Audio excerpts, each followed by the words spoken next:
2024 to order.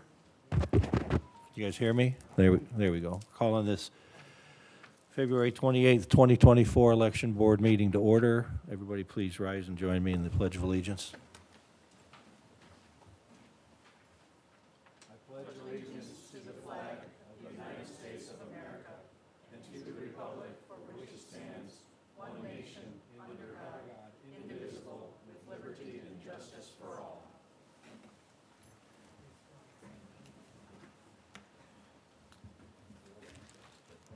Okay. Well, the primary reason for us to be here today is to address candidate challenges. Primary reason? Well, yeah, there was other business put in there, so, and public comments. I have to, on the record, disclose a couple of things. First of all, 2 of the 3 challenges to Maggie DeMag's campaigns or slots have been pulled. The only one that remains is the one for commissioner, and that would she be running in the primary against Tony Hazen. And I disclosed to Maggie before the meeting today that I have already donated to his campaign for commissioner. I donated to Maggie's campaign when she was running for council, but I wanted to make sure that she was completely aware of that, and that I made that contribution before I knew she was in the race and before I knew there were any challenges, and offered to recuse myself. And she's actually asked you to make a record, said that she believes that I'll be fair and impartial and that I don't need to recuse myself. So is that correct, Maggie? Okay. So our first challenge is by Republican Party Chair Tyler Gillian to the precinct committee woman candidacy of Julie Anderson. And we, when these challenges came in, we checked with the election commission downstate as to whether or not these things are actually even these types of challenges are actually even properly in front of the election board. And it's only the challenges that get in front of the election board, because otherwise it's just, everything just falls under party rules. So I think that because there's a challenge and because she would be on the ballot because there is a challenge, is that correct, Andrew? Yes. I guess we have to take it up, but I also think that we have to have the challenging party here to lay out their presentation. And so I think at least I think we need to probably move out of order, because I don't know if Tyler's going to be here or not. He had indicated to me some time ago that he thought he would attend, but I have not had any discussions with him since prior to the last meeting. So I don't know if he's going to attend or not. So let me make a suggestion if I can. Because this is a matter that is determined simply by basis of the records of the clerk's office and voter registration, it may be possible just to go ahead and hear it just by our inquiry of the folks who have generated this record, and whether this is a true and accurate record, and that may be dispositive of it. And I would be okay with doing it that way if the other board members and our attorney are okay with that kind of an approach. I don't, the testimony merit, I mean, it's certainly, Ms. Anderson is certainly welcome to testify, but I think the records themselves will speak for themselves, and other than being authenticated, I don't know that we need anything more than that. I don't know. I don't know the answer to that. The litigator in me says you got to show up at the day, and you got to present your case. But on the other hand, I understand your point too. So I seek, Andrew, I seek your input on that.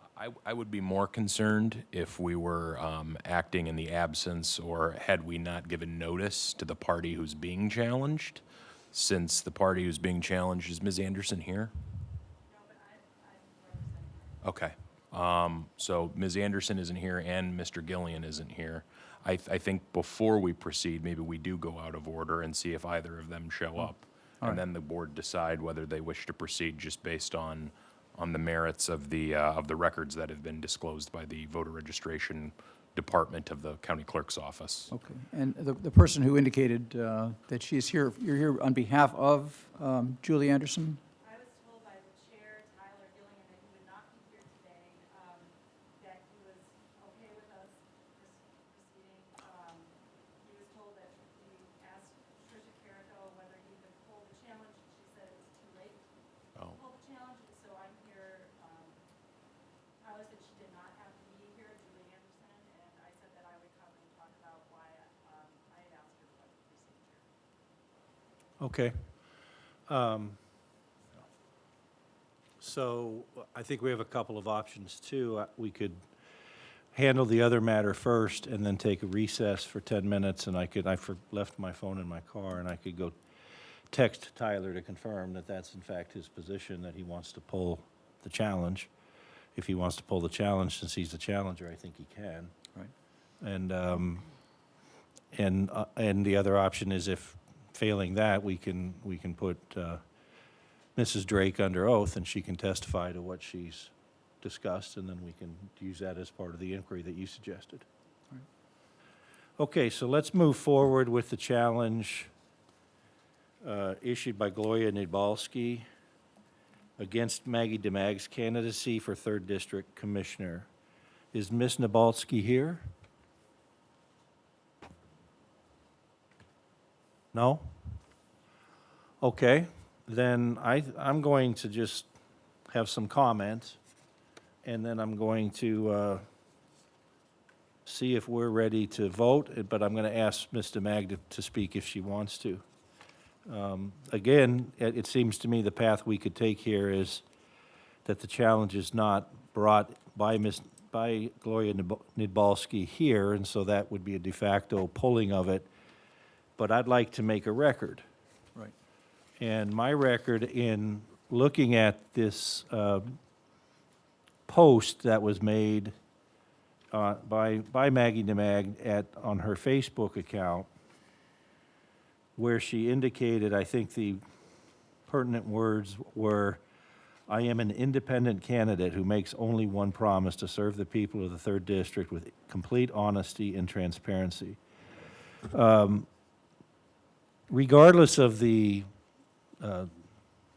capitalization or lack of capitalization of the word I don't find that sentence to be something that declares her not to be part of the Republican Party, which she's been a member of for as long as I've known her. So I personally am not moved by that argument that somehow makes her an independent candidate. I mean, I think there might be some gravitas to it if it said, "I am a Green Party candidate," or something like that, and I intend to run as a Republican, or, I'm a Republican and I intend to run as a Democrat. Those things I would see have at least some legitimacy to them. But I'm just opening up for our comments. I don't see anything in this challenge, even if she were here pushing it. I don't see anything that has any legs. I would concur with that. I think we need to stay in our lane, and with the advent of social media, lots of things can happen, but I don't think that this is something that the election board should take up. I concur generally. The use of the word independent, it's a general word of description, and I don't know that that is a specific defining a definition of what type of candidacy one has. It's more of just kind of an open description of oneself, the way that I read this particular post. So I find that to be disqualifying at all. Right, I mean, she could be an independent woman and belong to any political party at all. There's plenty of independent women who belong to lots of different parties. So, Maggie, if you'd like to speak before we put it to a vote, you're happy to come up and present.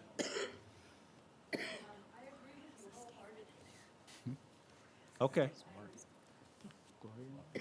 Okay, then I will entertain a motion to deny the challenge of Maggie DeMag's campaign for St. Joseph County Commissioner, So 3rd moved. District. Seconded? Second? Second? All in favor of denying the challenge to Maggie DeMag's candidacy for commissioner, say aye. Aye. Aye. Aye. Okay, the matter carries unanimously, and you're in the race. Congratulations. I think the next thing we should do is take our 10-minute recess so I can see if I can confirm anything with Tyler Gillian. Does that sound good? Okay, we're in recess for 10 minutes.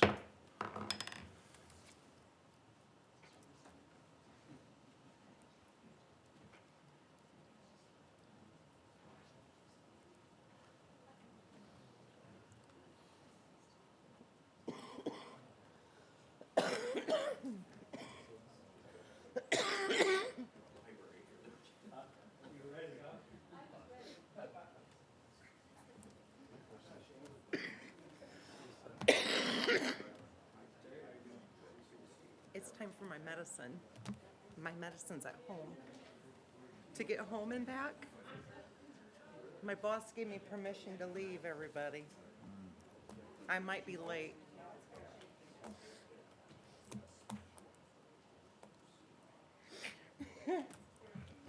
Think what's fair is fair.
Yeah, I talked to you. Mike Castellan called him in the elevator. Okay. Can you hear me? Yep, okay. Okay, we're now out of recess, and before we proceed, I neglected to ask for this at the beginning of the meeting. South Bend recently lost one of its finest. Tom Adame was a captain on the fire service. Like so many before him here and throughout the country, his life was taken prematurely by cancer as a direct result of being exposed to carcinogens on a daily basis in his work. For those of you who do not know, Indiana has a statute that presumes a firefighter who dies of cancer has died in the line of duty. And there has to, it's up to the state pension board to try to overcome that presumption by showing that the person lived a reckless life and otherwise exposed themselves to cancer. Firefighters are more than 1,000 times more likely to get cancers than any other occupation. And so I'd like to, and Tom, by the way, did not smoke, drink, or chew tobacco. So I'd like to ask for a moment of silence and personal prayer on his behalf. His viewing is actually occurring up at Palmer on Cleveland Road starting at 5 o'clock this evening.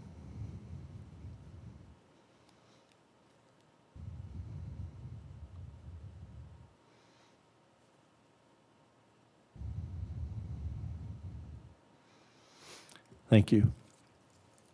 Now back on with the challenge for Julie Anderson. Actually was able to talk to Tyler heading down the elevator using Mike Castellan's phone. And he confirmed that it was his intention to pull the challenge and that's part of the reason he wasn't here aside from other responsibilities that he has. And he did confirm that he also had advised Julie Anderson of the same and had indicated to her that she didn't need to attend. So with that, I would entertain a motion to deny the challenge or to pull the challenge made by Tyler Gillian to Julie Anderson's precinct committee woman candidacy. So moved. Second. All in favor, say aye. Aye. Aye, the matter carries unanimously. Do we have any other business? I thought the only other business we had was signing this letter. So we've got that. That's for the primary vote Right, and centers. this is the vote center, the primary vote center for primary election letter, which is standard, goes out every election. Yes, every election. Thank you, Kim and Chris. Okay, any other business? Any public comments?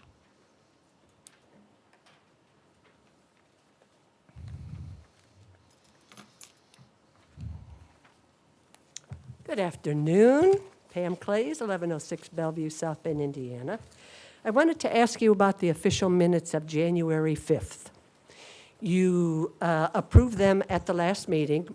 We didn't have a look at them, but I looked at them later, and rather than minutes, they appear to me to be an outline. In all my years, and I'm an old lady, so I've been to a lot of minutes, I've done a lot of minutes. Minutes are to reflect what happened in the meeting. These are an outline. And to be honest, I don't know what the public access counselor would say, but I would encourage you to make the minutes more detailed so that I always trained saying, do it like a grape could learn it.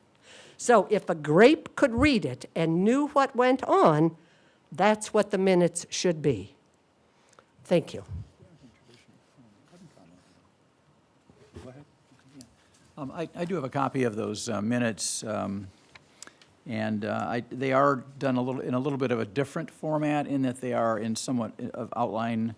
They're bullet pointed by agenda number, and then. Oh, that's all good, yeah. Well, okay, I don't want to get into a discussion. I'm just giving you my comments, but they do, in fact, then have inquiries, responses, and votes as it goes through. So I find that they contain all of the elements that would be necessary in the minutes. In fact, they're 5 pages, 4.5 pages long, which I think is pretty complete. The minutes? I did the minutes. The minutes. I only have this page as the minutes. Oh, I have 5 pages worth of minutes. That from wasn't January on the 5th? January 5th? January 5th. That Oh. wasn't online. Maybe that's These were the okay. minutes online. Maybe that wasn't what was posted then. Yeah. Perhaps the agenda rather than the minutes? Yeah. Yeah, the minutes themselves look okay. You have internet access? So, Well, then, we'll. the minutes we'll- may be, but they weren't we'll- posted. We'll double check. We will check, Pam, to make Great. sure they were posted, and if they weren't, we will post them. Perfect, thank you. Okay. Thanks, man. Hello, Amy Drake, County Council. I just wanted to thank you for the effort you made to reach the chair. And I appreciate the work of the election board and taking what I said seriously. So thank you. You're welcome.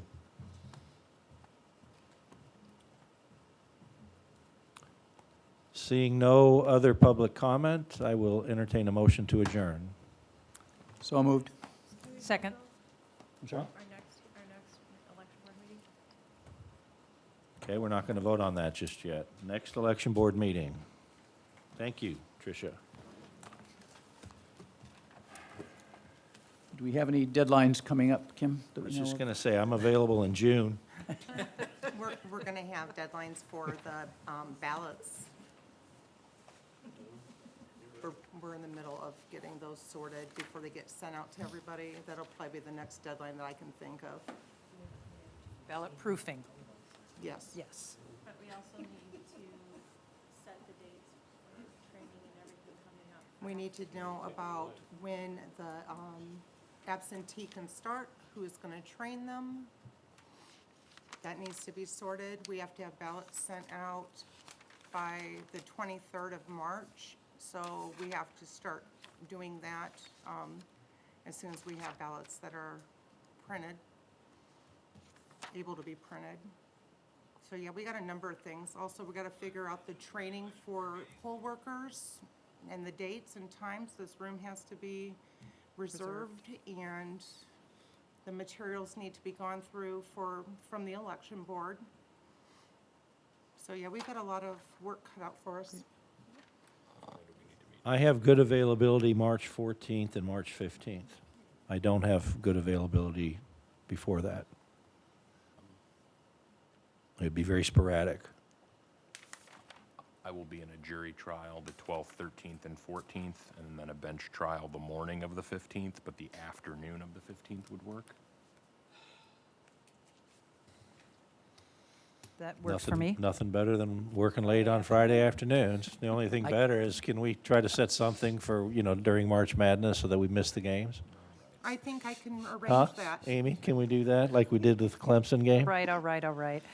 So we're talking Friday, March 15 at what time? Afternoon I sometime? would like to do it early afternoon. I've got an evening, I'm hosting some folks in the 1 evening. o'clock? so- Does 1 o'clock work? Works great. 1 o'clock, Okay. Friday, March 15. I haven't gotten my invitation yet, Joe. I'll see if I can talk to the boss. So again, Friday, March 15 at 1 o'clock, County Election Board with lots of business. Do we know if this room is available? Nope, this will be a pending thing. I'll let you guys know ASAP. I'm gonna try to do that as soon as I walk away from here. Okay, thank you, Kim. And you said 1? 1 o'clock. Okay.